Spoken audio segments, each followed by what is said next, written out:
Hello everyone, कैसे आप सब लोग। आज का हमारा जो टॉपिक है ना वो बहुत ही शानदार होने वाला है, क्योंकि अभी तक हम लोगों ने जो पढ़ा हमारे ग्रामर सीरीज के, जैसे कि आप लोगों को पता है कि 20 डेज कंप्लीट हो चुके हैं। इन 20 डेज में हम लोगों ने अपना बेसिक कॉन्सेप्ट पूरा का पूरा क्लियर कर चुके हैं हम, जिसमें हमने पढ़ा अब तक जो भी पढ़ा था हमने वो वर्ड से रिलेटेड पढ़ा था। लेकिन आज हम बात करने वाले सेंटेंसेस के बारे में, यानी कि हम जो कुछ बोलते हैं, चाहे वो स्पीकिंग है, जो कुछ लिखते हैं, चाहे वो सेंटेंसेस के रूप में लिखते हैं, बोलते हैं, सेंटेंसेस के रूप में बोलते हैं। तो हम बात करेंगे सेंटेंसेस की बेसिक ढांचे की, कि कैसे हम किसी सेंटेंस की इसकी रचना करते हैं, किस प्रकार हम उसको यूज में लेते हैं, कि ये सब्जेक्ट, वर्ब, ऑब्जेक्ट, कॉम्प्लीमेंट या एडवर्बियल या मॉडिफायर का क्या कॉन्सेप्ट होता है, हम बात करते हैं उनके बारे में। तो चलिए शुरुआत करते हैं कि कैसे क्या होता है। देखिए, सेंटेंस स्ट्रक्चर क्या होता है? निर्माण, वाक्य निर्माण। तो इसको सेंटेंस स्ट्रक्चर के साथ साथ सेंटेंस सिंटैक्स भी बोल देते हैं, यानी सिंटैक्स का मतलब भी यही होता है। तो अगर आपको सिंटैक्स लिखा हुआ मिले तो उसका मतलब भी वही होता है। लेकिन हम देखिए, सेंटेंस में आगे बढ़ने से पहले मैं आपको कुछ वापस थोड़ा सा रिमाइंड कराना चाहता हूँ। देखिए, हमने पढ़ा कि किसी भी भाषा की जो सबसे छोटी इकाई होती है वो लेटर्स, हमने पढ़ा 26 लेटर है। लेटर से मिलके हमारा क्या बनता है? वर्ड। और वर्ड से मिलके क्या बनता है? सेंटेंस। तो देखिए, हम लेटर्स के बारे में पढ़ चुके हैं, वर्ड के बारे में पढ़ चुके हैं। मैंने आपको अपने पुराने वीडियो जो भी हमारे, उनमें मैंने आपको जो बेसिक जो वर्ड्स थे, जो इंपॉर्टेंट वर्ड्स थे, यूजफुल वर्ड्स थे, वो मैं आपको करा चुका। इसके अलावा मैं आपको पार्ट्स ऑफ स्पीच करा चुका, जो कि एक प्रकार से वर्ड का ही पार्ट होता है, क्योंकि हम सेंटेंस में कुछ भी लिखते हैं ना। हमने राम, श्याम, गो, कम, टेक, स्लोली, हार्डली, ये जो वर्ड होते हैं, ये सारे के सारे वर्ड होते हैं। तो इन वर्ड्स का एक पर्टिकुलर नेम होता है जिसको हम पार्ट्स ऑफ स्पीच बोलते हैं। यानी पार्ट्स ऑफ स्पीच को हिंदी में क्या बोलते हैं? हम शब्द भेद। तो जैसे मान लो मैंने लिखा राम प्लेज हॉकी। अब ये देखिए मैंने लिखा, तो ये जो तीन वर्ड है ना, ये तीन वर्ड मिलके क्या बना रहे हैं? एक सेंटेंस बना रहे हैं। तो ये पार्ट्स ऑफ स्पीच जो था वो इन्हीं से रिलेटेड टॉपिक था, कि हमने जो शब्द यूज में लिए वो क्या है। जैसे राम अपना क्या था? एक नाउन था। प्लेज अपनी क्या थी? वर्ब थी। और हॉकी वापस क्या होगा? नाउन आ गया। अगर एक्स्ट्रा मैं कुछ भी लिखता हूँ तो वो अलग अलग वर्ड्स, आपके एडजेक्टिव, एडवर्ब, प्रीपोजिशन, कंजक्शन, वो तो वो हम पढ़ चुके हैं।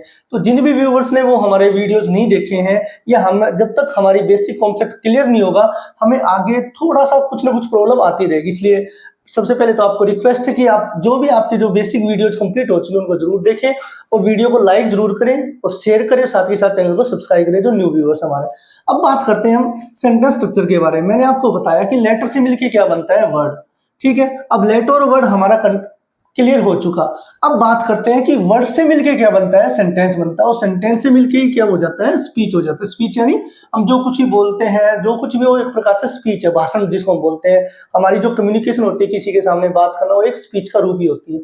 अब बात करते हैं कि वर्ड से मिलके क्या बनता है? सेंटेंस बनता है। लेकिन एक एग्जांपल समझिए, जैसे मान लो मैंने ये सेंटेंस लिखा राम प्लेज हॉकी। देखिए, अगर मान लो मैं इसी को ऐसे लिख देता हूं, प्लेज हॉकी राम, तो क्या एक सेंटेंस है?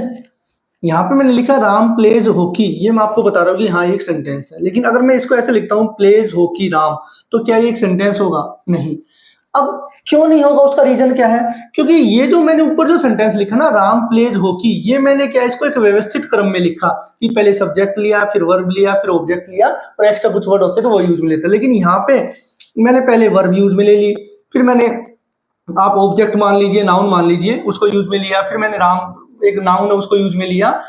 तो ये अगर हम किसी सेंटेंस में जो शब्द यूज में लिए जाते हैं, अगर वो एक व्यवस्थित क्रम में नहीं होंगे, चाहे वो सेंटेंस हिंदी का हो या इंग्लिश का हो, तो हम उसको एक सेंटेंस का नाम नहीं दे सकते। तो अब इस बात से हमारे पास सेंटेंस की डेफिनेशन क्या निकलती है, कि सेंटेंस क्या होता है? एक ग्रुप ऑफ वर्ड्स। सेंटेंस क्या होता है? एक group of words that makes a sense. यानी हमारी जो सेंटेंस की डेफिनेशन है, a group of words that make a sense and written in a proper order, written in a proper sequence या order, reader in a proper sequence या order. तो यहाँ पे आपकी जो डेफिनेशन होती है सेंटेंस की, वो क्या है कि सेंटेंस क्या होता है? एक ग्रुप ऑफ वर्ड्स होता है, शब्दों का समूह। यानी शब्द तो हम आगे पीछे कैसे भी लिख सकते हैं, तो उसका मतलब ये नहीं है कि वो सेंटेंस हो गया। सेंटेंस कब होगा? कि एक group of words that make a sense, की पहली बात तो उसकी कोई सेंस निकलेगी, और दूसरी चीज कि वो एक सीक्वेंस में लिखा होगा। जैसे यहाँ पे सीक्वेंस थी, सब्जेक्ट के तौर पे लिखा गया, फिर वर्ब आई, फिर ऑब्जेक्ट आया, कुछ एक्स्ट्रा वर्ड होते हो। लेकिन अगर इसी चीज को मैंने नीचे ऐसे लिखा तो ये कोई सीक्वेंस नहीं थी। तो सेंटेंस की आपकी डेफिनेशन निकलती है कि सेंटेंस क्या होता है? एक group of words that has a complete sense या that gives us a complete sense but also written in a proper sequence. यानी कि जो एक प्रॉपर सीक्वेंस में लिखा हो। तो अब बात करते हैं कि हम किस प्रकार सीक्वेंस में लिखते हैं, सीक्वेंस में बनाने के लिए किन वर्ड्स की क्या वर्ड्स यूज में लेने पड़ते हैं और सीक्वेंस किस प्रकार से हमें बनानी पड़ती है। देखिए पहले हिंदी और इंग्लिश, इन दोनों सेंटेंसेस से, दोनों एग्जांपल से समझिए कि हिंदी और इंग्लिश में क्या फर्क होता है किसी वाक्य के क्रम में। देखिए मैंने यहाँ सेंटेंस लिखा पहले कि I go to school every day. यहाँ पे आई आपका क्या लिया गया, सब्जेक्ट। ये अभी मैं आपको एक्सप्लेन करूंगा। गो आपकी क्या होगी, वर्ब होगी, ठीक है। टू आपकी क्या होगी, प्रीपोजिशन होगी, प्रीपोजिशन। स्कूल आपका ऑब्जेक्ट या नाउन, ठीक है, यानी ऑब्जेक्ट है। और एवरीडे आपका क्या हो गया, एडवर्ब हो गया। यानी ये हम लोग पढ़ चुके हैं कि भाई नाउन, प्रोनाउन, वर्ब, एडवर्ब क्या चीज होती है। यानी आई जो है आपका सब्जेक्ट है लेकिन प्रोनाउन के तौर पे है। तो मैंने आपको बताया था कि वाक्य में जो वर्ड यूज में ले जाते हैं वो क्या होते हैं, पार्ट्स ऑफ स्पीच होते हैं। अब इसको हिंदी में हम लिखते हैं कि मैं प्रतिदिन विद्यालय जाता हूँ। अब यहाँ पे अगर मैं आपको, देखिए समझने की कोशिश कीजिए कि यहाँ पे जब हम इंग्लिश में लिखते हैं तो हमने यूज में लिया सबसे पहले आई यानी सब्जेक्ट, उसके बाद हमने यूज में ली वर्ब गो, उसके बाद अगर प्रीपोजिशन अगर यूज में लिया गया है, ये मैंने एक सिंपल सेंटेंस के तौर पे लिखा है, तो प्रीपोजिशन यूज में ली जाती है तो नाउन से पहले यूज में ली जाती है। उसके बाद आपका एडवर्ब, एडजेक्टिव, ईटीसी एटसेट्रा में आ जाता है।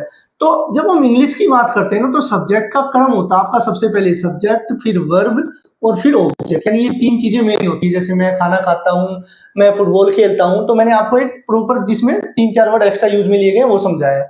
अब दूसरा सेंटेंस देखिए, लेकिन हिंदी में जब हमने इसको लिखा तो हिंदी में हमने लिखते वक्त सबसे पहले आपका सब्जेक्ट यूज में लिया हमने।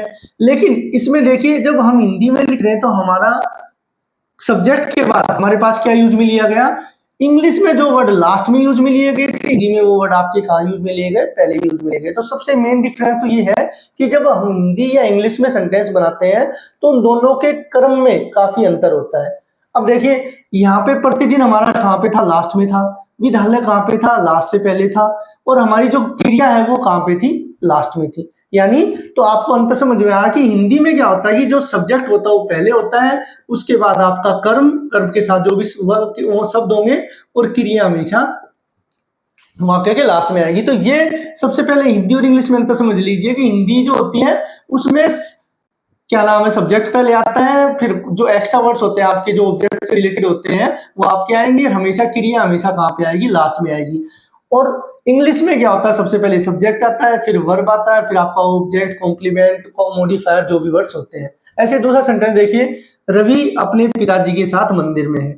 यहाँ पे रवि आपका क्या है, सब्जेक्ट है। ये मैं अभी आपको एक्सप्लेन करूंगा सब्जेक्ट होता क्या है, मैं समझा रहा हूँ, अभी ध्यान दीजिए। रवि अपने पिताजी के साथ मंदिर में, तो यहाँ पे रवि हमारा क्या है, सब्जेक्ट है। उसके बाद अपने पिताजी के साथ मंदिर में है, तो ये यहाँ पे काम नहीं हो रहा, लेकिन हमारी क्रिया क्या है, इज। तो Ravi is in the temple with his father. अब यहाँ पे देखिए मैंने सब्जेक्ट दोनों में सेम है, तो हमने पहली चीज तो क्या नोटिस की कि हिंदी का वाक्य हो या इंग्लिश का हो, सब्जेक्ट हमेशा शुरू में आता है। तो ये चीज तो क्लियर है हमारी।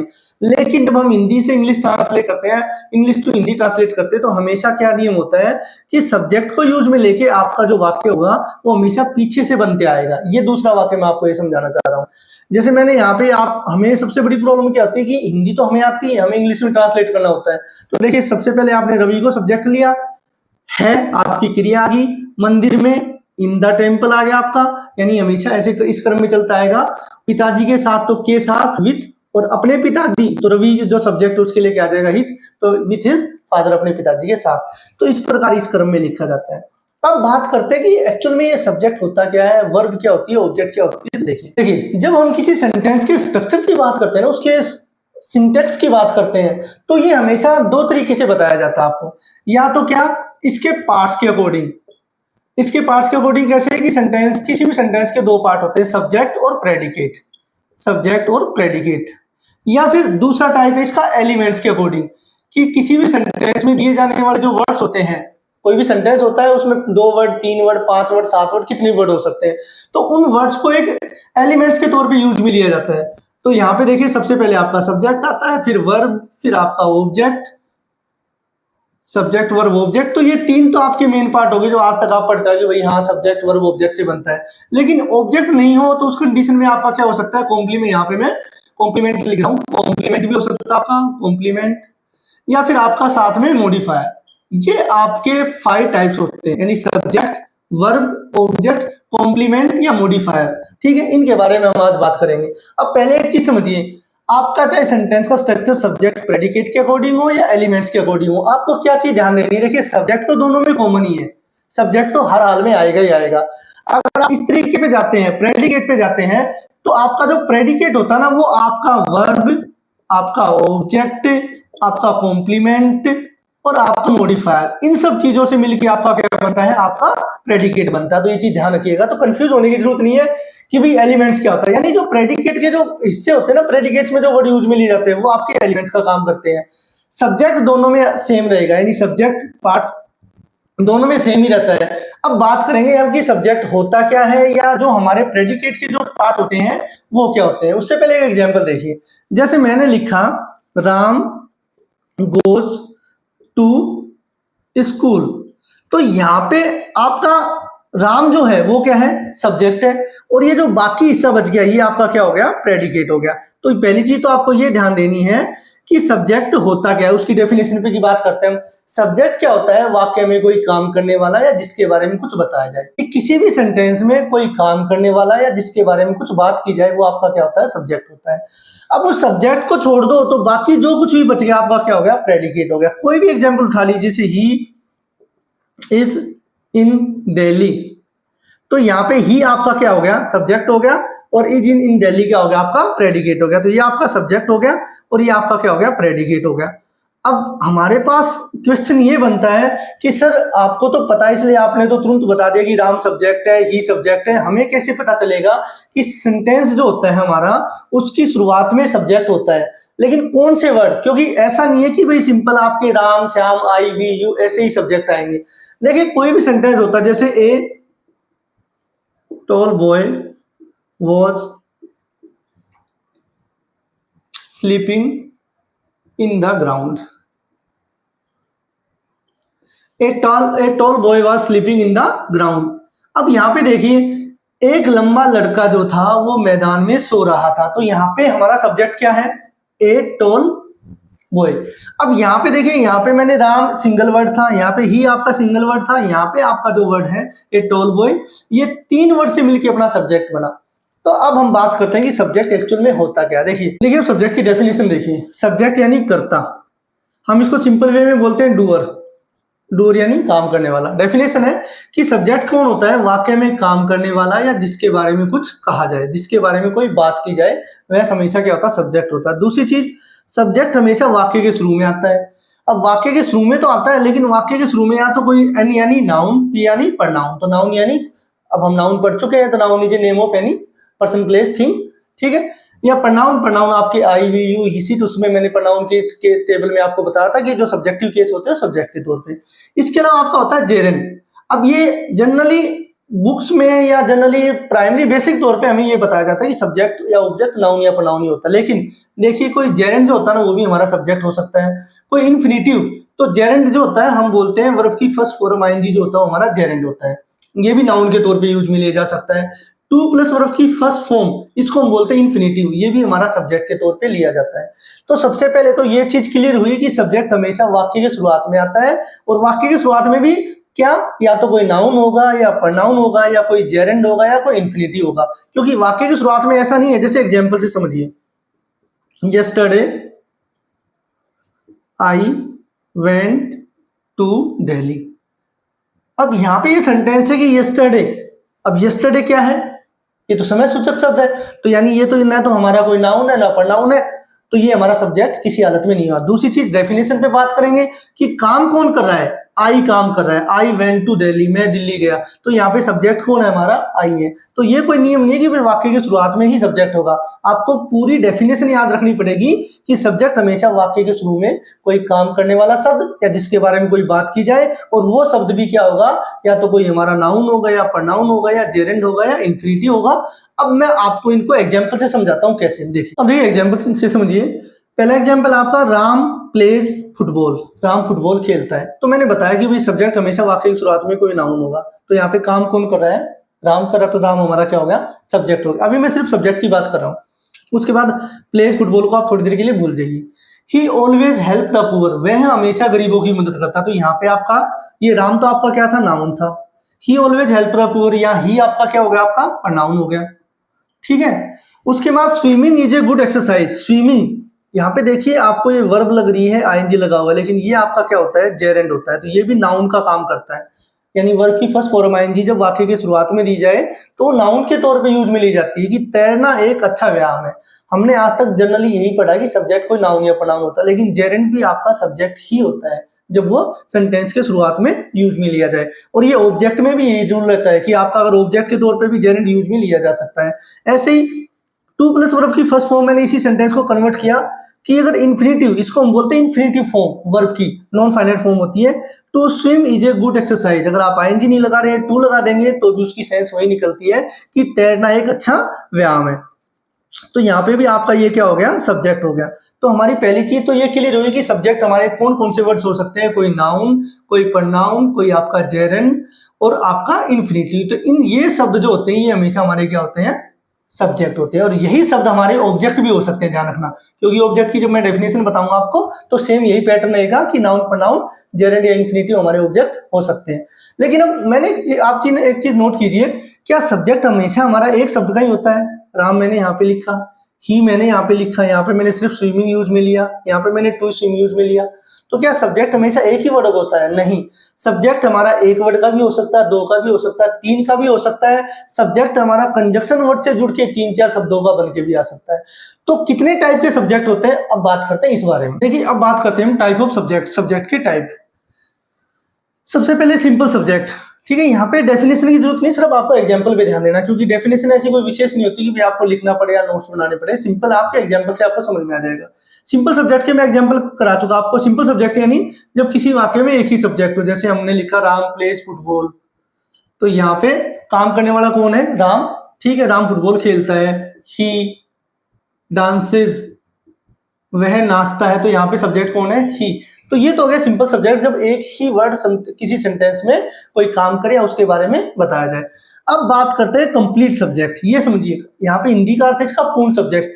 जब किसी सब्जेक्ट के साथ उससे रिलेटेड कुछ वर्ड दिए गए हो, उनको हम आप मॉडिफायर वर्ड बोल दीजिए। मॉडिफायर का मतलब क्या होता है कि कोई एडवर्ब वर्ड यूज में लिया गया हो, कोई एडजेक्टिव वर्ड यूज में लिया गया हो, या कोई प्रीपोजिशन के साथ कोई वर्ड यूज में लिया गया हो। कैसे? जैसे man with a dog was sitting in the garden। अब इस सेंटेंस को समझिए। देखिए मैंने लिखा है ए मैन, एक आदमी, विथ ए डॉग, एक कुत्ते के साथ बैठा हुआ था बगीचे में। अब यहाँ पे देखिए सब्जेक्ट कौन है? सब्जेक्ट तो हमारा मेन क्या है? एक आदमी है, क्योंकि बैठने का काम कौन कर रहा है? आदमी कर रहा है। बात किसके बारे में की जा रही है? आदमी के बारे में। लेकिन साथ में हमने क्या जोड़ दिया उसके साथ? विथ ए डॉग प्रीपोजिशन के साथ हमने उसके साथ क्या कर दिया? कुछ एक्स्ट्रा वर्ड लगा दिए गए।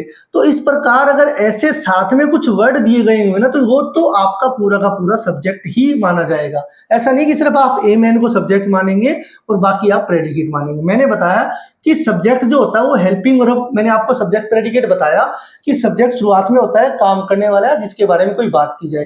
सब्जेक्ट को छोड़ के बाकी जो हिस्सा होता है वो आपका क्या होता है? प्रेडिकेट होता है। तो ये चीज तो क्लियर है आपकी कि भाई सब्जेक्ट काम करने वाला है, बाकी की शुरुआत में आता है कोई नाउन, प्रोनाउन, जेरेंड या इन्फिनेटिव, उसको छोड़ के बाकी हिस्सा प्रेडिकेट। तो सब्जेक्ट और प्रेडिकेट तो हमारा क्लियर हो चुका। अब बात करते हैं कि सब्जेक्ट होते कितने प्रकार के। अगर एक शब्द दिया गया है तो हमारा सिंपल सब्जेक्ट हो गया। अगर हमारे किसी नाउन प्रोनाउन के साथ कुछ और एक्स्ट्रा वर्ड दिए गए हैं उसी से जुड़े हुए, तो वो हमारा क्या होगा? कंप्लीट सब्जेक्ट होगा। जैसे मैं यहां पे लिखूं a tall boy was looking at me, एक लंबा लड़का मुझे देख रहा था। तो यहाँ पे नाउन तो आपका क्या है? बॉय है, लेकिन उसके साथ आपका एडजेक्टिव आ गया, यानी आपका आर्टिकल आ गया, डिटरमिनर। उसके बाद टॉल आपका एडजेक्टिव आ गया। तो ये तीनों वर्ड मिलके आपको क्या बना रहे हैं? इस वर्ड को क्या बना रहे हैं? पूरा का पूरा कंप्लीट सब्जेक्ट। तो ये आपका रूल है कि अगर आपके नाउन के साथ, ये जनरली नाउन के साथ ही मिलेगा, प्रोनाउन के साथ नहीं मिलेगा।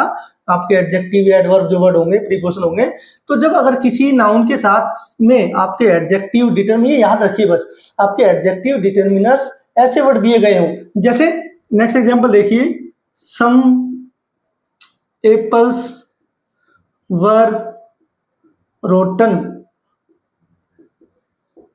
इन the basket, sorry B capital लिख दिया मैंने। Some apples were rotten in the basket. यहां पे देखिए सम एप्पल्स, कुछ सेब रोट क्या होता है, सड़ना, बांस के टोकरी में सड़ गए थे। तो यहाँ पे हमारा नाउन क्या है, एप्पल, उसके साथ क्या यूज में ले लिया गया, सम। तो ये सम एप्पल्स हमारा का पूरा पूरा क्या रहेगा, आपका नाउन रहेगा। तो इस प्रकार अगर किसी नाउन वर्ड के साथ एक्स्ट्रा वर्ड दिए गए तो वो आपका क्या होता है, कंप्लीट सब्जेक्ट। अब बात करते हैं कंपाउंड। कंपाउंड वर्ड आपने पहले भी पढ़ा होगा मेरे वीडियोस में, अगर आपने देखे हैं तो। कंपाउंड क्या होता है, जुड़ा हुआ, यानी अगर एक सब्जेक्ट के साथ कोई दूसरा सब्जेक्ट और दिया गया हो। यहाँ पे तो देखिए काम करने वाला कौन था, राम था, ए मैन था, ए टॉल बॉय था। यहाँ पे अगर मैं ऐसे लिखूं, Ram and his father were dancing, Ram और उसके पिताजी नाच रहे थे। तो यहाँ पे काम कौन कर रहा है, राम भी काम कर रहा है, उसके पिताजी भी काम कर रहे हैं। तो यहाँ पे अगर इस प्रकार आपका एंड यानी कंजक्शन से आपके वर्ड जुड़े हों, आपके कंजक्शन से वर्ड जुड़े हों, तो वो दोनों के दोनों आपके क्या होते हैं, सब्जेक्ट होते हैं। और ऐसे सब्जेक्ट को क्या बोला जाता है, कंपाउंड सब्जेक्ट बोला जाता है। क्लियर है, सिंपल है। वापस देख लीजिए, सिंपल एक वर्ड दिया गया होगा तो आपका सिंपल सब्जेक्ट होता है। अगर उस वर्ड के साथ उसको डिस्क्राइब करते हुए वर्ड दिए गए होंगे तो आपका क्या हो जाएगा, कंप्लीट सब्जेक्ट। अगर किसी कंजक्शन के द्वारा, कंजक्शन आपका क्या होगा, एंड, आइदर और, नाइदर नोर कंजक्शन ये होते हैं ना, जो दो सब्जेक्ट्स को जोड़ते हैं। ये रूल आपका ऑब्जेक्ट में भी लागू रहेगा, ध्यान रखना। यही सेम चीजें आपके ऑब्जेक्ट पे भी डिपेंड करती है। तो अगर किसी कंजक्शन, जैसे हमने लिखा आइदर सुरेश और रमन इज प्रेजेंट, कि या तो सुरेश या रमन प्रेजेंट है in the class, in the class. तो यहां पे देखिए रमन और सुरेश और रमन दोनों के बारे में बात हो रही है। तो आइदर और से आपका जुड़ा, तो आइदर और तो आपका कंजक्शन वर्ड है, तो आपका सब्जेक्ट क्या है, सुरेश और रमन। तो ये आपकी तीसरी डेफिनेशन थी कि कंपाउंड सब्जेक्ट क्या होता है, जो कंजक्शन से जुड़ के काम करेगा, वो आपका क्या हो गया, कंपाउंड सब्जेक्ट हो गया। अब बात करते हैं हिडन सब्जेक्ट के बारे में, डमी सब्जेक्ट के बारे में। देखिए ये हिडन सब्जेक्ट क्या होता है। हिडन सब्जेक्ट, अभी तक हमने जो भी एग्जांपल आपको बताए वो थे सिंपल सेंटेंसेस के, हमने अभी सेंटेंस के टाइप नहीं पढ़े। आप सिर्फ ये मान लिए कि ये जो शुरुआत में सब्जेक्ट वगैरह सब्जेक्ट से शुरू होते हैं वो सिंपल सेंटेंसेस होते हैं। अब बात आती है हिडन सब्जेक्ट क्या होता है। तो ये एक टाइप का सेंटेंस होता है हमारा इंपेरेटिव, जिसमें हम ऐसे डायरेक्ट ऐसे बोलते हैं, कॉल हिम, उसे बुलाओ, गो देयर, वहां जाओ, टेक इट, ये लो, टेक इट, ये लो। तो ये जो ऐसे सेंटेंस होते हैं, इन सेंटेंसेस को हम बोलते हैं इंपेरेटिव सेंटेंस। इनमें क्या होता है कि कोई सब्जेक्ट नहीं दिया होता। मैंने बताया ना, सब्जेक्ट शुरुआत में होता है। अब मैंने बोला कॉल हिम, उसे बुलाओ, अब काम कौन कर रहा है, काम तो कोई कर नहीं रहा, लेकिन हम किसको बोल रहे हैं बात, सामने वाले को। गो देयर, वहां जाओ, काम करने वाला कोई नहीं है, लेकिन हमने किसको कहा, सामने वाले को। काम कौन करेगा, फिर सामने वाला। तो इन सेंटेंसेस में क्या होता है, हमारा यू सब्जेक्ट होता है, जिसको हम हिडन सब्जेक्ट बोलते हैं। यानी ये बातें इंपेरेटिव सेंटेंस में हमेशा सामने वाले को की जाती है। ठीक है, तो ये चीज बिल्कुल ईजी है, इंपेरेटिव सेंटेंस में सामने वाला होता है। बाकी जो सेंटेंसेस होते हैं वो टाइप्स पढ़ेंगे हम, क्लियर हो जाएगा आपका। अब आता है डमी सब्जेक्ट। डमी सब्जेक्ट का मतलब क्या होता है, डमी आप समझते हो कि यानी ऐसा कि जिसका यूज नहीं हो, कोई अर्थ नहीं हो, लेकिन वो सब्जेक्ट के तौर पर यूज में लिया जाए। तो हमारे जो इट और देयर, ये जो दो वर्ड होते हैं ना, इट और देयर, ये हमारे क्या होते हैं, डमी सब्जेक्ट का काम करते हैं हमेशा। हमेशा मींस कि जब ये सेंटेंस की शुरुआत में आएंगे तो इनका जनरली कोई अर्थ नहीं होता है। कब, अगर इनका अर्थ किस कंडीशन में नहीं होता, देखो अगर समय या कोई मौसम का वाक्य हो, जैसे हम बोलते हैं कि 2 बजे है, तो इट इज 2 o'clock। तो हमने सिर्फ इतना बोला कि 2 बजे हैं, तो यहाँ पे इट ने कोई अर्थ हमें नहीं दिया। दूसरा सेंटेंस देखिए, इट इज रेनिंग, बारिश हो रही है, इट इज रेनिंग, बारिश हो रही है। तो यहाँ पे बारिश हो रही है, इट का कोई अर्थ नहीं निकला। इट का प्रॉपर अर्थ क्या होता है आपका, यह या इसे, लेकिन यहाँ पे इट कोई अर्थ नहीं दे रहा। तो जब ये समय या मौसम के लिए हम इट का प्रयोग करते हैं, तो उस कंडीशन में इट को क्या है, डमी सब्जेक्ट के तौर पे लेते हैं। अब बात करते हैं देर की। देर का एग्जाम्पल देखिए, अगर हम देर कब यूज में लिया जाता है, जब किसी सेंटेंस में ऐसे सेंटेंस जो डिस्क्राइब करते हैं, कुछ वर्णन करते हैं कहीं पर कुछ होने या न होने का भाव। तो जैसे हम बोलते हैं there are 7 days in a week, 7 days in a week, एक सप्ताह में 7 दिन होते हैं। अब इस देर का यहाँ पे देखिए कोई अर्थ नहीं निकला, हम बोलते हैं एक सप्ताह में 7 दिन होते हैं। There is a mango tree, there is a mango tree, there is a mango tree in my garden, मेरे बगीचे में एक आम का पेड़ है। तो यहाँ पे देर का कोई अर्थ नहीं निकलता। वैसे देर का मतलब क्या होता है, वहां, लेकिन जब इट और देर जो शुरुआत में यूज में ले जाते हैं तो ये डमी सब्जेक्ट के तौर पे काम करते हैं। तो इस प्रकार आपके जो सेंटेंसेस के टाइप थे, सॉरी सब्जेक्ट के जो टाइप थे, आपका सिंपल सब्जेक्ट, सिंपल एक वर्ड, कंप्लीट जब सब्जेक्ट के बारे के साथ में कुछ विशेषता सूचक शब्दों कंपाउंड जब कंजक्शन से जुड़ के कोई साथ में और सब्जेक्ट आए। हिडन सब्जेक्ट आपके इंपेरेटिव सेंटेंस के हो गए, डमी सब्जेक्ट इट और देयर। तो इस प्रकार हमारे ये 5 टाइप के सब्जेक्ट होते हैं। तो अब हमने देखिए अगर पार्ट्स की बात करें तो हमने सब्जेक्ट प्रेडिकेट्स में से हमने क्या पढ़ चुके हैं, सब्जेक्ट पढ़ चुके हैं। उम्मीद है कि आपको ये चीजें क्लियर हो गई होंगी। मैं फिर थोड़ा सा रिवाइज करा देता हूँ। सब्जेक्ट क्या होता है, वाक्य के शुरू में आने वाला शब्द, कोई नाउन, प्रनाउन, कोई जेरेंड या 2+ वर्ब की फर्स्ट फॉर्म, यानी वाक्य में काम करने वाला है जिसके बारे में कोई बात कही जाए, वो हमारा क्या होता है, सब्जेक्ट होता है। अब बात करते हैं प्रेडिकेट की। तो मैंने आपको बताया था कि आप इसको 2 तरीके से अगर पार्ट्स के तौर पे पढ़ते हैं तो प्रेडिकेट जो होता है ना, सब्जेक्ट को छोड़ के बाकी जो हिस्सा बच जाता है आपका, सब्जेक्ट को छोड़ के बाकी जो हिस्सा बच जाता है वो आपका क्या होता है, प्रेडिकेट होता है। लेकिन अब इस प्रेडिकेट के अंदर क्या क्या चीजें समाहित होती हैं, क्या क्या चीजें शामिल होती हैं, वो आपको, हम उन चीजों को क्या बोलते हैं, एलिमेंट्स बोलते हैं। तो उनमें एक चीज आपकी होती है वर्ब, दूसरी आपकी होती है ऑब्जेक्ट, फिर आपका कॉम्प्लीमेंट यानी जो सब्जेक्ट ऑब्जेक्ट के बारे में कोई बात की जाती है, या फिर आपका मॉडिफायर। तो मॉडिफायर किसको बोलते हैं हम, एडजेक्टिव या एडवर्ब वर्ड जो होते हैं ना हमारे, जो टाइम से रिलेटेड विशेषता सूचक ऐसे जो वर्ड होते हैं वो हमारे क्या होते हैं, मॉडिफायर। तो किसी किसी बुक्स में आपको मॉडिफायर की जगह आपको एडवर्बियल या एडजेक्टिव वर्ड लिखा मिल सकता है, तो वो एक ही बात है, ठीक है। तो ये प्रेडिकेट का हिस्सा होते हैं। तो अब हम बात करेंगे हमारे अदर एलिमेंट्स के बारे में, यानी प्रेडिकेट के जो बाकी एलिमेंट्स बच गए उनके बारे में। देखिए बात करते हैं प्रेडिकेट की। प्रेडिकेट मैंने आपको बताया, सब्जेक्ट को हम बोलते हैं कर्ता, उद्देश्य, और प्रेडिकेट को हम बोलते हैं विधि। तो डेफिनेशन की बात अगर हम बात करें तो डेफिनेशन क्या होती है कि वाक्य का वह भाग जो सब्जेक्ट के बारे में बात करता है। तो मैंने आपको समझाया था कि भाई सब्जेक्ट को छोड़ के बाकी जो कुछ ही बच गया ना वो हमारा क्या होता है, प्रेडिकेट होता है। अब बुक्स में आपको सब्जेक्ट प्रेडिकेट करके बता दिया जाए या एलिमेंट्स के तौर पर समझा दिया जाए, वो दोनों का मतलब एक ही होता है। तो लेकिन जब प्रेडिकेट आपसे कोई पूछे तो आपको पता होना चाहिए कि भाई सब्जेक्ट को छोड़ के बाकी जो हिस्सा बच गया आपका वो क्या होता है, प्रेडिकेट होता है।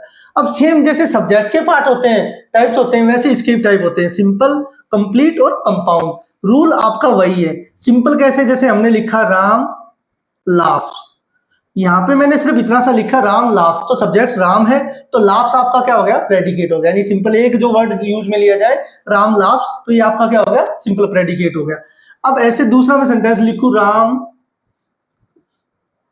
प्लेज क्रिकेट, राम क्रिकेट खेलता है, तो यहाँ पे राम सब्जेक्ट है, प्लेज क्रिकेट आपका क्या हो गया, प्रेडिकेट हो गया। ये तो हो गया आपका सिंपल प्रेडिकेट।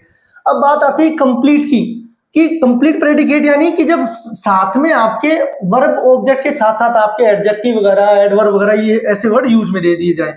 जैसे Ram pledge cricket with his friends in the garden. अब यहां पे देखिए, अगर मैं इस सेंटेंस को इतना सा कर देता हूं, राम प्लेज या राम प्लेज क्रिकेट, तो ये हो गया आपका सिंपल सेंटेंस। लेकिन मैंने साथ में क्या किया, कुछ वर्ड ऐड कर दिए, प्रीपोजिशन वगैरह, ठीक है। अब Ram pledge cricket, Ram cricket खेलता है लेकिन अपने दोस्तों के साथ और इन द गार्डन, बगीचे में। तो इस प्रकार ये जो पूरा का पूरा सेंटेंस हो गया ना, तो यहाँ पे ये प्लेस से आ गया, यानी राम को छोड़ के बाकी जो आपका सब्जेक्ट प्रेडिकेट बच गया, ये क्या है, एक जानकारी दे रहा है। जैसे मैंने बताया था ना कि सब्जेक्ट में, कि सब्जेक्ट के बारे में जानकारी देने वाले शब्द क्या होते हैं, कंप्लीट, तो वैसे ही प्रेडिकेट के बारे में जानकारी देने वाले शब्द क्या होंगे, हमारे कंप्लीट प्रेडिकेट। तो ये आपका क्या हो जाएगा, कंप्लीट प्रेडिकेट। अब बात करते हैं कंपाउंड। तो कंपाउंड का हमने पढ़ा था कि अगर कंजक्शन से वर्ड जुड़े हो तो कैसे, जैसे राम प्लेज क्रिकेट। अब एक सेंटेंस ही हो गया आपका, ठीक है। मैंने यहां पे आपको कोई एडवर्ब यूज नहीं लिया, लेकिन मैं एंड करके, and he watches TV also, और वो टीवी भी देखता है। राम क्रिकेट तो खेलता है, यही टीवी भी देखता है। तो देखिए यहाँ पे राम प्लेज क्रिकेट, ये तो हो गया आपका सिंपल। लेकिन अगर इसके साथ साथ साथ में ये जब वर्ड जुड़ गए, तो यहाँ पे आपको राम को छोड़ के बाकी जो बच गया आपका, ये क्या हो गया, आपका प्रेडिकेट हो गया पूरा का पूरा। सॉरी, यहाँ पे ये दोबारा सब्जेक्ट नहीं आएगा, Ram pledge cricket and watches TV also. तो ये pledge cricket and watches TV also, ये आपका पूरा का पूरा क्या होगा, कंपाउंड प्रेडिकेट हो गया। तो ये चीज आपकी क्लियर होगी कि भाई सब्जेक्ट क्या होता है, वाक्य की शुरुआत में सब्जेक्ट को छोड़ के बाकी जो कुछ बच गया वो आपका प्रेडिकेट हो गया। लेकिन अब समस्या क्या है कि सिर्फ प्रेडिकेट को ऐसे समझने से हमारा जो सेंटेंस स्ट्रक्चर है वो कंप्लीट नहीं होता है, क्योंकि हमें पता होना चाहिए कि इस प्रेडिकेट में हमने जो वर्ड्स यूज में लिए, laugh, plays, with his friends, in the garden वगैरह, तो ये शब्द क्या है, तो ये शब्द होते हैं हमारे एलिमेंट्स, यानी सेंटेंस को बनाने के लिए हमें इन चीजों की जरूरत पड़ती है। तो उनको हम क्या बोलते हैं, एलिमेंट्स बोलते हैं। तो उन एलिमेंट्स को एक नाम दे दिया गया, वर्ब, ऑब्जेक्ट, कॉम्प्लीमेंट और मॉडिफायर। तो मॉडिफायर मैंने आपको बताया कि एडजेक्ट, एडवर्ब। तो अब हम बात करेंगे सब्जेक्ट के अलावा बाकी जो प्रेडिकेट जिन चीजों से बनता है उन एलिमेंट्स के बारे में, कि वो चीजें होती क्या है, कैसे यूज में ली जाती है। देखिए हम बात करते हैं सेंटेंस एलिमेंट्स के बारे में। तो मैंने आपको बताया था कि सेंटेंस एलिमेंट्स यानी आपका सब्जेक्ट जो हम पढ़ चुके, और सब्जेक्ट को छोड़ के बाकी जो कुछ होता है आपका प्रेडिकेट होता है, लेकिन हम उसको पार्ट वाइज उसके एलिमेंट के अकॉर्डिंग बात कर रहे हैं। तो दूसरा जो पार्ट होता है मेन आपका वर्ब होता है, उसके बाद ऑब्जेक्ट, कॉम्प्लीमेंट और मॉडिफायर। मॉडिफायर में आपका एडजेक्टिव और आपका एडवर्ब। तो हम सब्जेक्ट पढ़ चुके, हम बात करते हैं वर्ब की। अब आप एक चीज ध्यान दीजिएगा कि आपके बाकी कोई पार्ट हो ना हो, आपका सब्जेक्ट भी नहीं होगा तो एक बार काम चल जाएगा, लेकिन किसी भी सेंटेंस को बनाने के लिए सबसे ज्यादा जरूरी क्या होता है, वर्ब होती है। यानी बिना वर्ब के आपका कोई सेंटेंस कंप्लीट हो ही नहीं सकता किसी भी हालत में। कैसे, मैंने आपको पहले भी बताया था मेरी लास्ट वीडियोस में कि मैंने लिखा गो, ये मैंने लगाया फुल स्टॉप, तो ये आपका क्या हो गया, एक सेंटेंस हो गया। गो यानी जाओ। अगर हम मीनिंग की बात करते हैं तो गो मीनिंग क्या होता है, जाना। मैंने लिखा टेक, मैंने लगाया फुल स्टॉप, तो ये हो गया हमारा सेंटेंस, टेक, लो। मैंने लिखा गिव, गिव यानी देना, यानी दो। तो वर्ब जो होती है वो किसी भी सेंटेंस का मेन पार्ट होती है, ध्यान रखिएगा। यानी वर्ब के बिना तो आपका सेंटेंस बन ही नहीं सकता, सब्जेक्ट ना हो। जैसे मैंने अभी एग्जांपल दिए थे आपको इंपेरेटिव सेंटेंस के कि कम हेयर, जिनमें हिडन सब्जेक्ट होता है, तो वहां पे सब्जेक्ट की जरूरत नहीं थी, ऑब्जेक्ट की भी जरूरत नहीं होती है। जैसे राम लाफ्स, राम हंसता है, तो इसमें ऑब्जेक्ट की जरूरत नहीं है। और कॉम्प्लीमेंट वगैरह तो इतने हमारे जरूरी होते नहीं है, रेयर चांसेस में यूज में लिए जाते हो according to use in grammar या according to use in sentences. लेकिन वर्ब के बिना आप कभी भी किसी भी सेंटेंस की कल्पना नहीं कर सकते। तो ये आपके किसी भी सेंटेंस का मेन पार्ट होता है। अब इसकी डेफिनेशन क्या है, वर्ब यानी क्रिया। जनरली हम बताते हैं कि वाक्य में कर्ता द्वारा किया गया कार्य, कर्ता द्वारा किया गया कार्य।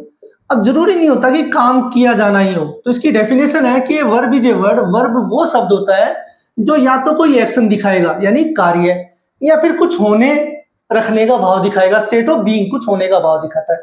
यानी सेंटेंस में वर्ब जो होती है या तो क्या होगा, कोई काम का होना, राम खाना खाता है, राम ईट्स फूड, वह फुटबॉल खेलता है, ही प्लेज फुटबॉल, वे गांव जाते हैं, दे गो टू विलेज, मैं हंसता हूं, आई लाफ। तो कोई काम होना तो वो आपका वर्ब हो गया। या फिर स्टेट ऑफ बीइंग, मैं घर पर हूं, आई एम एट होम, वे बाजार में, they are in the market, वह छत पर है, he is on the roof. तो एग्जांपल देखिए कैसे, मैंने लिखा Ram plays football, Ram football खेलता है, he is in the market, वह बाजार में है, सी डांसेस, वह नाचती है, दे ईट बनानास, वे केले खाते हैं। अब देखिए राम प्लेज फुटबॉल, हम बात कर रहे हैं कि काम करने वाला कौन है, राम, तो ये आपका क्या हो गया, सब्जेक्ट हो गया। काम क्या, काम हो क्या रहा है, ये आपका क्या हो गया, वर्ब होगी। ठीक है, अब क्या काम किस पे डिपेंड कर रहा है उसको छोड़ दीजिए। दूसरा सेंटेंस है he is in the market, वह सब्जेक्ट हो गया, किसके बारे में बात करें हम, ही के बारे में। अब कोई काम हो रहा है, नहीं हो रहा है, लेकिन स्टेट ऑफ बीइंग क्या है, वह है, कहां है, मार्केट में, तो इज आपका क्या हो गया, वर्ब हो गया। उसके बाद सी, वह डांसेस, नाचती है, तो ये काम क्या हो गया, तो ये आपका वर्ब हो गया। दे ईट बनानाज, वे केले खाते, तो यहाँ पे काम क्या हो रहा है आपका, ईट बनानाज। तो दे कौन हो गया आपका, सब्जेक्ट हो गया, ईट के आगे वर्ब। तो अब बात आती है कि वर्ब जो होती है वो कहाँ पे होती है, हमेशा सब्जेक्ट के बाद होती है। वर्ब का काम क्या है, काम का होना दिखाना या किसी चीज का वर्णन के बारे में, जो मैंने बताया ना, स्टेट ऑफ बीइंग। तो किसी भी सेंटेंस में, इंग्लिश के सेंटेंसेस में हमेशा जो सिंपल सेंटेंसेस होंगे उनमें हमेशा वर्ब आपको कहाँ मिलेगी, सब्जेक्ट के बाद मिलेगी। ठीक है, हिंदी के सेंटेंसेस में वर्ब हमेशा लास्ट में मिलती है, ध्यान रखिए, हिंदी के सेंटेंसेस में वर्ब हमेशा लास्ट में मिलती है, इंग्लिश में हमेशा सब्जेक्ट के बाद। अब सब्जेक्ट के बाद क्या होता है कि या तो ये एक एक्शन वर्ड के तौर पे मिलेगी या फिर आपको स्टेट ऑफ बीइंग वर्ड्स के तौर पे। तो ये जो वर्ब होती है ना आपकी, ये दो टाइप की होती है। देखिए मैं वर्ब के बारे में आपको पूरा एक कंप्लीट टॉपिक करवा चुका हूं, जिसका लिंक मैं आपको डिस्क्रिप्शन में प्रोवाइड करवा दूंगा, क्योंकि ये काफी लेंथी टॉपिक होता है। तो हम सिर्फ ये पढ़ रहे हैं कि वर्ब कौन से वर्ड होते हैं। तो एक तो मैंने बताया ना एक्शन वर्ड, प्ले, कम, टेक, गिव, ये जो वर्ड होते हैं सारे के सारे हमारे एक्शन वर्ड होते हैं। तो वर्ब जो होती है ना आपकी, वो दो टाइप की होती है, हेल्पिंग वर्ब्स और मेन वर्ब्स। तो जो एक्शन वर्ड होते हैं आपके, जो भी एक्शन वर्ड्स होते हैं, गिव टेक कम गो, ये जो होते हैं वो आपके मेन वर्ब होते हैं।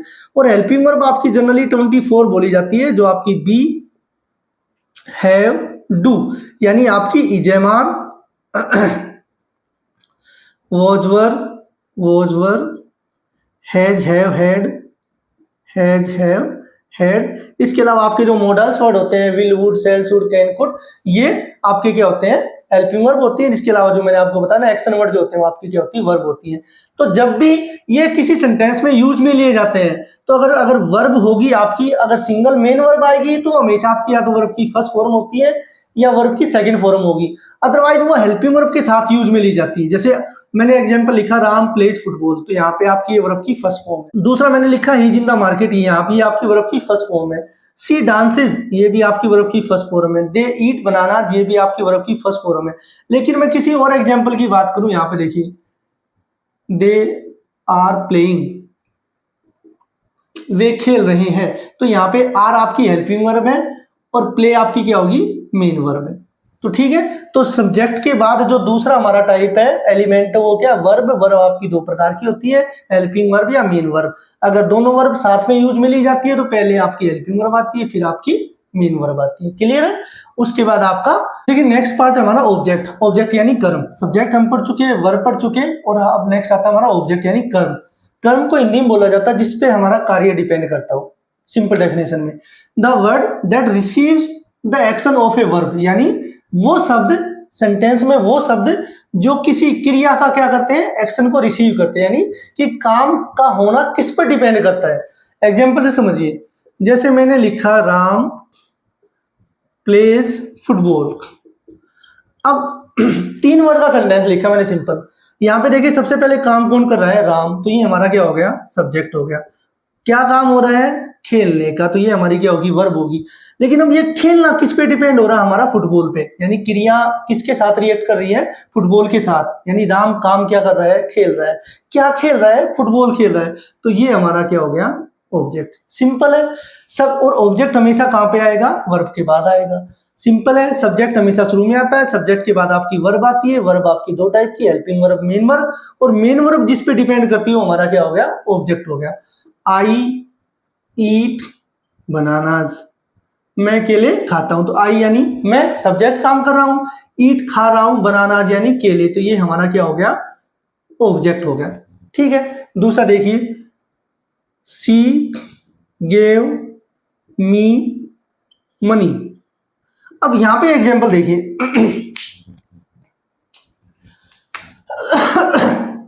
देखिए एग्जांपल देखिए, सी उसने, गेव वर्ब की सेकंड फॉर्म है दिया, मी मीन मुझे दिया, क्या दिया, मनी पैसा दिया।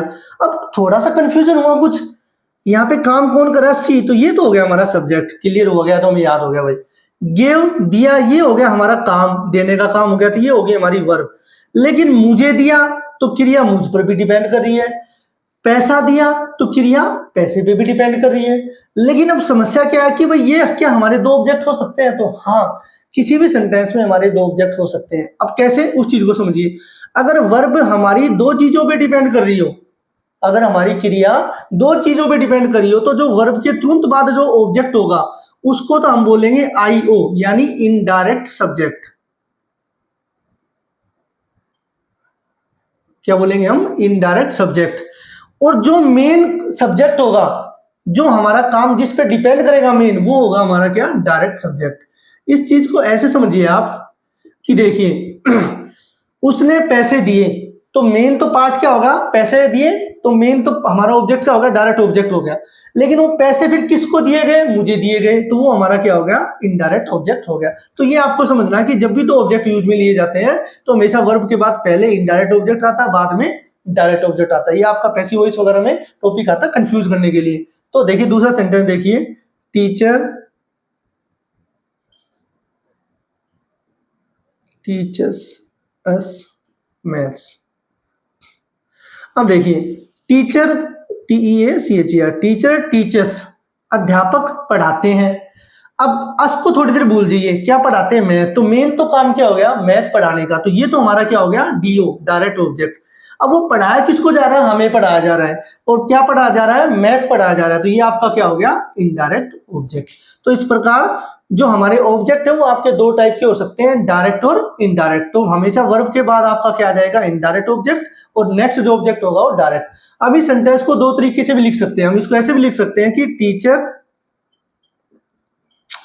Teachers maths. यहां पे अगर मैं इसको पहले लेके आता हूं, डायरेक्ट ऑब्जेक्ट को अगर मैं पहले यूज में लेके आता हूं, तो हमें इनडायरेक्ट से पहले क्या लगाना पड़ेगा, टू लगाना पड़ेगा। एक रूल होता है, ध्यान रखिएगा कि जब भी अगर हम डायरेक्ट, देखो टीचर मैथ पढ़ाते हैं, ये सिंपल आपका हो गया कि मेन काम क्या हो रहा था, पढ़ाने का। क्या पढ़ाने का, मैथ पढ़ाने का। किसको पढ़ाया जा रहा है, हमें पढ़ाया जा रहा है, तो टू अस। ये तो चीज होगी आपकी डायरेक्ट और इनडायरेक्ट। तो आपके जो ऑब्जेक्ट है वो आपके दो टाइप के होते हैं, ठीक है, ये चीज आप ध्यान रखिएगा। ऑब्जेक्ट जो होते हैं आपके दो टाइप के होते हैं, डायरेक्ट और इनडायरेक्ट। तो पहले जो आता है आपका इनडायरेक्ट ऑब्जेक्ट आता है, और बाद में ये। तो ये तो फर्स्ट नंबर पे, ये सेकंड नंबर पे वर्ब के बाद। लेकिन अब एक चीज और, ये रूल ध्यान रखिएगा कि जैसे मैंने आपको बताया था ना कि सब्जेक्ट या ऑब्जेक्ट एक ही वर्ड के नहीं होते, तो यहाँ पे भी वही रूल लागू आपका, कि आपका जो ऑब्जेक्ट है वो एक शब्द भी हो सकता है, दो शब्द भी, तीन शब्द भी। कैसे, जैसे देखिए, I am teaching an old lady. मैं एक बूढ़ी औरत को पढ़ा रहा हूं। तो यहाँ पे आई आपका सब्जेक्ट हो गया, है आपकी हेल्पिंग वर्ब, ये टीचिंग आपकी मेन वर्ब। अब यहाँ पे देखिए, मैं पढ़ा रहा हूं, किसको पढ़ा रहा हूं, एक बूढ़ी औरत को। तो ये आपका पूरा का पूरा क्या हो जाएगा, ऑब्जेक्ट। यानी सेम वही रूल आपका कि आपका सब्जेक्ट या ऑब्जेक्ट, यानी नाउन या प्रोनाउन के अलावा आपके साथ में, नाउन के साथ में आपके वही एडजेक्टिव वर्ड, ऐसे कुछ वर्ड दिए गए हो, तो वो आपका पूरा का पूरा वर्ड ही ऑब्जेक्ट माना जाता है। जैसे मैंने बताया था कि आपका जेरेंट, जैसे आई लाइक, मैं पसंद करता हूं। क्या पसंद करता हूं, स्विमिंग। तो मैं स्विमिंग पसंद करता हूं, तो स्विमिंग आपका क्या हो गया, ऑब्जेक्ट हो गया। ये आपका जेरेंट है, ठीक है। आई लाइक टू स्विम, मैं तैरना पसंद करता हूं, तो ये टू स्विम आपका इन्फिनेटिव आ गया। यानी सेम जैसे सब्जेक्ट, मैंने बताया कि सब्जेक्ट आपका एक वर्ड का हो सकता है, उसके साथ उसके डिस्क्राइबिंग वर्ड हो सकते हैं, तो वही रूल आपका ऑब्जेक्ट में भी काम करता है। तो उसके लिए अलग से लिखवाने की, याद रखने की जरूरत नहीं है। आपको ध्यान रखना है कि किसी नाउन के साथ उसके मॉडिफायर वर्ड लगे हो, साथ में कोई एडजेक्टिव वगैरह ये लगा हो, तो आपका क्या हो जाता है, वो साथ में पूरा का पूरा ही एक ऑब्जेक्ट का काम करेगा। देखिए नेक्स्ट हमारा एलिमेंट आता है कॉम्प्लीमेंट। कॉम्प्लीमेंट का मतलब क्या होता है, पूरक। अब देखिए कॉम्प्लीमेंट की स्पेलिंग में आप ध्यान दीजिएगा, यहाँ पे जो आपकी स्पेलिंग है ना, COMPLEMENT है। अगर इसके यहाँ पे अगर आई होता ना, तो कॉम्प्लीमेंट होता। दोनों का जो प्रोनाउंसिएशन होती है वो सेम होती है, लेकिन उसका मतलब होता है किसी की प्रशंसा करना, बोलते हैं ना इसको कॉम्प्लीमेंट देना, वो चीज है। यहाँ पे कॉम्प्लीमेंट है पूरक। तो इसकी नाम से पता चल रहा है कि words that complete a meaning, जो एक अर्थ को पूरा करते हैं, या तो सब्जेक्ट का या ऑब्जेक्ट का, इन ए सेंटेंस। यानी ये जब किसी सेंटेंस में यूज में ले जाते हैं, तो सब्जेक्ट या ऑब्जेक्ट के एक अर्थ को पूरा करने के लिए। एग्जाम्पल देखिए कैसे, जैसे मैंने लिखा ही इज ए टीचर। हम जनरली ये सेंटेंस तो पढ़ते आए कि सब्जेक्ट वर्ब ऑब्जेक्ट होता है, ये तीन चीजें अच्छे से रटी हुई है भाई, सब्जेक्ट वर्ब ऑब्जेक्ट। लेकिन अब जैसे मैं बात करूं, यहाँ पे ही आपका सब्जेक्ट हो गया, इज आपकी हेल्पिंग वर्ब होगी, ये ए आपका, ए टीचर, ये आपका क्या हो गया, कॉम्प्लीमेंट हो गया। यानी जब किसी के बारे में, सब्जेक्ट के बारे में कुछ बताया जाए तो वो सब्जेक्ट कॉम्प्लीमेंट होता है, ऑब्जेक्ट के बारे में कुछ बताया जाए तो वो ऑब्जेक्ट कॉम्प्लीमेंट होता है। जैसे मैं लिखूं राम इज हैप्पी। अब यहाँ पे राम सब्जेक्ट है, इज हेल्पिंग वर्ब है आपकी। अब राम के बारे में क्या बताया गया कि वह खुश है, तो ये उसका कॉम्प्लीमेंट हो गया। अब ये एडजेक्टिव वर्ड भी है, लेकिन ये कॉम्प्लीमेंट के तौर पे यहाँ पे काम कर रहा है। अब ऐसे ही देखिए, अगर यही चीज मैं ऐसे लिखूं, they made him a captain. अब इस सेंटेंस को समझिए, दे यानी उन्होंने, ये आपका सब्जेक्ट हो गया, मेड आपकी वर्ब होगी, हिम मीन उसे, उन्होंने उसे बनाया, क्या बनाया, कैप्टन बनाया। यहाँ पे देखिए, उन्होंने उसे कैप्टन बनाया। यहाँ पे ये आपका क्या है, एक प्रकार से आप इसको डायरेक्ट इनडायरेक्ट ऑब्जेक्ट की श्रेणी में लीजिए, या फिर ये कॉम्प्लीमेंट बनाया, उसको बनाया, तो ये आपका क्या हो गया, ऑब्जेक्ट कॉम्प्लीमेंट हो गया। ये आपका क्या हो गया यहाँ पे, ऑब्जेक्ट कॉम्प्लीमेंट, ठीक है। जैसे teacher made Ram class monitor, teacher ने राम को क्या बना दिया, क्लास का मॉनिटर। तो यहाँ पे टीचर आपका सब्जेक्ट हो गया, राम आपका ऑब्जेक्ट हो गया, राम को क्या बनाया गया, क्लास मॉनिटर। तो ये आपका क्या हो गया, ऑब्जेक्ट कॉम्प्लीमेंट। तो कॉम्प्लीमेंट वो वर्ड होते हैं जो किसी सब्जेक्ट के बारे में कुछ बताते हैं या फिर ऑब्जेक्ट के बारे में। जैसे हम बोलते हैं ना, the cow is a faithful animal, the cow is a faithful animal, यानी जो सेंटेंसेस स्टेट ऑफ बीइंग दिखाते हैं, जिनमें कुछ होना न होना बताया जाता है, वो हमारे कॉम्प्लीमेंट वाले होते हैं। जैसे यहाँ पे गाय है, तो गाय के बारे में क्या बताया जा रहा है कि ये वफादार जानवर है, तो ये फेथफुल एनिमल के आपका सब्जेक्ट कॉम्प्लीमेंट, सिंपल सा है। काम होना यानी क्रिया, काम करने वाला सब्जेक्ट, जिस पर काम का डिपेंड होना वो ऑब्जेक्ट, और सब्जेक्ट या ऑब्जेक्ट के बारे में कुछ extra word as an adjective, adjective के तौर पे जो बताया जा रहा है वो आपका क्या होता है, कॉम्प्लीमेंट होता है। सिंपल सा है, कोई ज्यादा हार्ड मतलब कोई ऐसा नहीं है कि आपको समझ में नहीं आए कि भाई सब्जेक्ट या ऑब्जेक्ट के बारे में कुछ विशेषता सूचक या उसकी कोई क्वालिटी कुछ बताने वाले शब्द अलग से नाउन वर्ड भी हो सकते हैं, एडजेक्टिव के साथ जुड़े हो सकते हैं, तो वो आपके क्या होते हैं, कॉम्प्लीमेंट होते हैं। देखिए लास्ट हमारा आता है मॉडिफायर। मॉडिफायर का मतलब होता है कि विशेषण या क्रिया विशेषण वाक्यांश, यानी मॉडिफायर वो शब्द होते हैं जो क्या करते हैं, वाक्य में अन्य शब्दों के बारे में कुछ एक्स्ट्रा इन्फॉर्मेशन देते हैं। हमने सब्जेक्ट पढ़ा, वर्ब पढ़ा, ऑब्जेक्ट पढ़ा, तो इनका तो क्या था कि आपस में कोई ना कोई रिलेशन था। फिर हमने कॉम्प्लीमेंट पढ़ा कि जो सब्जेक्ट या वर्ब के बारे में बताते हैं। अब ये क्या करते हैं, ये जनरली या तो नाउन के बारे में यानी सब्जेक्ट ऑब्जेक्ट के बारे में कुछ विशेषता बताएंगे, या फिर क्रिया विशेषण एडवर्ब क्या होती है, क्रिया के बारे में। जैसे एग्जाम्पल से हम समझे इस चीज को कि जैसे सी वह सब्जेक्ट है, कैसे सब्जेक्ट है, क्योंकि वह बात कर रही है, सी स्पीक्स वह बोलती है, लेकिन अब कैसे बोलती है, पोलाइटली। तो यहाँ पे ये जो पोलाइटली वर्ड है, ये आपका कोई ना तो कोई आपका कॉम्प्लीमेंट है, ना कोई आपका क्या है, ये ऑब्जेक्ट है, ये आपका क्या है, उसके बोलने के तरीके के बारे में बताया जा रहा है। तो पोलाइटली आपका क्या हो गया, मॉडिफायर हो गया एज एन एडवर्ब, एडवर्ब के तौर पे कि वह बहुत ही प्यार से पोलाइटली बोलती है। जैसे they have a big house, अब उनके पास एक बड़ा मकान है। तो यहाँ पे दे तो सब्जेक्ट हो गया आपका, काम क्या हो रहा है यहाँ पे, रखने का, पास होने का, पोजेशन का, लेकिन यहाँ पे कोई ऑब्जेक्ट इस टाइप पे नहीं कि कोई काम का डिपेंड होना कुछ है। यहाँ पे ये एज ए मॉडिफायर यूज में लिया गया कि उनके पास एक बड़ा सारा मकान है। तो ये देखिए हाउस आपका नाउन हो गया, बिग आपका एडजेक्टिव हो गया, तो एक फ्रेज के तौर पे यूज में लिया गया। अब ऐसे ही बात करें, she takes bananas in the breakfast. अब देखिए वह टेक यानी लेना, बनानाज यानी केले। अब यहां तक तो ठीक है, आपका ये सब्जेक्ट हो गया, ये वर्ब हो गया, ये आपका ऑब्जेक्ट हो गया, सब्जेक्ट वर्ब और ऑब्जेक्ट।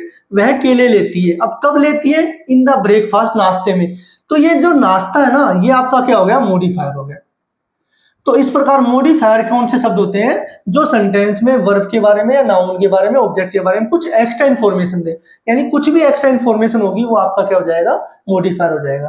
तो इस प्रकार आपका जो सेंटेंस है कैसे कंप्लीट होता है, पर्टिकुलर दो हिस्सों में, सब्जेक्ट या फिर प्रेडिकेट।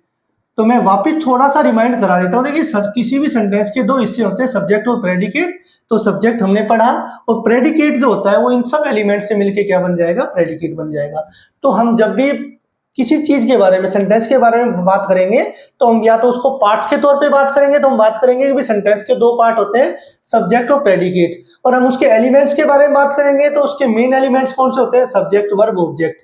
और 5 एलिमेंट्स होते हैं, सब्जेक्ट वर्ब ऑब्जेक्ट कॉम्प्लीमेंट या मॉडिफायर। तो ये जो टॉपिक है ना आपका, ये बहुत इंपॉर्टेंट टॉपिक है, एक प्रकार से हमारी कम्युनिकेशन का बेस है। क्योंकि जब तक हम इन चीजों के बारे में पता नहीं होगा कि किसी सेंटेंस में सब्जेक्ट क्या होता है, वर्ब क्या होती है, ऑब्जेक्ट क्या होता है, ये कॉम्प्लीमेंट है या ये ऑब्जेक्ट है, कंफ्यूजन रहता है, ठीक है। तो वहां उस कंडीशन में हम हमेशा कंफ्यूज रहेंगे। तो देखिए इन एलिमेंट्स के बेस पे क्या होता है कि हमारे 12 टाइप्स के सेंटेंसेस बन जाते हैं, यानी सब्जेक्ट वर्ब से रिलेटेड, सब्जेक्ट वर्ब ऑब्जेक्ट। तो वो भी कई जगह पे आपको पढ़ाया जाता है, तो उसमें कंफ्यूजन होने की जरूरत नहीं है। मैं आपको एक पर्टिकुलर एक टेबल और एग्जाम्पल के तौर पे उसको समझा देता हूँ कैसे। वो कई बार सिंपल शॉर्ट में लिखा होता है SVO, SVA, तो ये चीजें, तो ये 12 टाइप के होते हैं आपके सेंटेंसेस। देखिए उनको, देखिए कई जगह क्या होता है, जो सेंटेंस सिंटैक्स जो स्ट्रक्चर होता है ना, वो इस तरीके से बता दिया जाता है, SVO, SVC, SVA, SVOO, SVOCC, इस टाइप के 12 स्ट्रक्चर बना दिए जाते हैं। तो इनको लेके कंफ्यूज मत होना, ये आपके उन्हीं वर्ड्स का शॉर्ट फॉर्म है, यानी जिस सेंटेंस में सब्जेक्ट वर्ब ऑब्जेक्ट दी गई हो वो सब्जेक्ट वर्ब SV हो गया, जिस सेंटेंस में सब्जेक्ट वर्ब कॉम्प्लीमेंट दिया होगा SVC हो गया, जिस सब्जेक्ट में सेंटेंस वर्ब एडजेक्टिव या एडवर्ब दी गई होगी वो SV हो गया, जिस सेंटेंस में दोनों इनडायरेक्ट ऑब्जेक्ट डायरेक्ट ऑब्जेक्ट वो एसवी डबल हो गया। जिस सेंटेंस में सब्जेक्ट वर्ब ऑब्जेक्ट कॉम्प्लीमेंट दिया गया तो ऐसे करके वो, तो कई जगह क्या होता है शॉर्ट ट्रिक, ये कोई शॉर्ट ट्रिक नहीं है। आप इसमें क्या कंफ्यूजन और हो जाओगे कि भाई ये सब एसवीसी क्या लिख दिया, तो आप तो प्रॉपर अच्छे से याद रखो। आपके 5 कॉम्प्लीमेंट होते हैं, सब्जेक्ट वर्ब ऑब्जेक्ट, 3 तो ये मेन हो गए और आपका कॉम्प्लीमेंट हो गया 4th और आपका मॉडिफायर हो गया। तो ये 5 एलिमेंट होते हैं आपके। तो इन पांचों एलिमेंट के अकॉर्डिंग ही सब्जेक्ट और वर्ब तो आपके मेन हो गए और उनको जब आगे पीछे यूज में ले जाता, कहीं पर कॉम्प्लीमेंट, कहीं पर एडवर्ब, कहीं पर एडजेक्टिव, तो इस प्रकार ये 12 स्ट्रक्चर बना दिए जाते हैं। तो एक मेरे हिसाब से तो कंफ्यूजन क्रिएट करने वाला है, क्योंकि आप जैसे यूज में लोगे आपको पता है, अगर आपको इन सभी चीजों के बारे में पता कि सब्जेक्ट क्या है, वर्ब क्या है, ऑब्जेक्ट क्या है, कॉम्प्लीमेंट क्या है, एडवर्ब क्या है, एडजेक्टिव क्या है, तो आप कंफ्यूज कभी नहीं होंगे। तो उम्मीद करता हूं कि आपको सारी चीजें आज अच्छे से समझ में आ गई होंगी। इसके अलावा अगर आपने अभी तक हमारे वो बेसिक वीडियोस नहीं देखे हैं, यानी बेसिक कॉन्सेप्ट वाले वीडियोस क्लियर नहीं हुए आपके, जिनमें आपका नाउन, प्रोनाउन या टोटल पार्ट्स ऑफ स्पीच वाले वीडियोज है, तो आप उनको जरूर देखिए। तो उम्मीद करता हूं कि आपको ये सारा का सारा वीडियो, सारा कॉन्सेप्ट अच्छा लगा होगा। अगर आपको ये वीडियो अच्छा लगा है तो वीडियो को लाइक कीजिए, शेयर कीजिए, सब्सक्राइब कीजिए और वीडियो को लाइक जरूर कीजिए ताकि हमारी वीडियो की रीच बढ़े और भी लोगों तक ये वीडियो पहुंचे, और वीडियो को साथ के साथ शेयर भी